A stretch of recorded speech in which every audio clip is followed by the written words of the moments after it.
Hello friends, welcome to Annie's kitchen. இன்றைக்கி நம்ம கிச்சனில் ரொம்பவே கிறிஸ்பியான பாகற்காய் ஃப்ரை எப்படி செய்கிறதுன்னு பார்த்துடலாம். 2 பாகற்காய் நான் இன்றைக்கி எடுத்து வச்சுருக்கேன். 2 நல்லா கழுவி எடுத்தாச்சு. இப்போது இதே போல் ஸ்லைஸாக கட் பண்ணி எடுத்துக்கோங்க. எல்லாமே ஒரே சைஸில் இருக்கிற மாதிரி பார்த்துக்கோங்க. அப்போ தான் நமக்கு எல்லாம் ஒரே டைமில் ஈவனாக வெந்து கிடைக்கும்.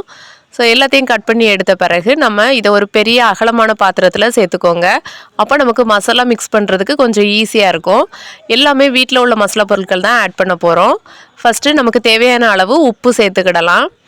அதுக்கப்புறமா மிளகாய்த்தூள் நம்மளோட காரத்துக்கு ஏற்ற மாதிரி சேர்த்துக்கோங்க. அப்புறமா மஞ்சள் பொடி சும்மா கொஞ்சமாக சேர்த்துக்கோங்க. இது கார்ன்ஃப்ளவர் லைட்டாக சேர்த்தா போதும், ரொம்ப அதிகமாலாம் சேர்க்க வேண்டாம்.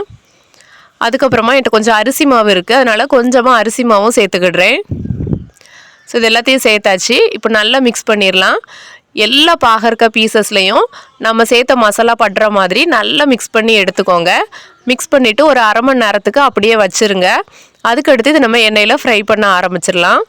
ஸ்டவ் ஆன் பண்ணி ஒரு கடாய் வச்சுருக்கேன். எண்ணெய் நல்லா ஹீட் ஆகிட்டு அதுக்கப்புறமா நம்ம மசாலா எல்லாம் மிக்ஸ் பண்ணி வச்சுருக்கோம்னா அந்த பாகற்காவை இதில் ஒன்று ஒன்றா சேர்த்துக்கோங்க.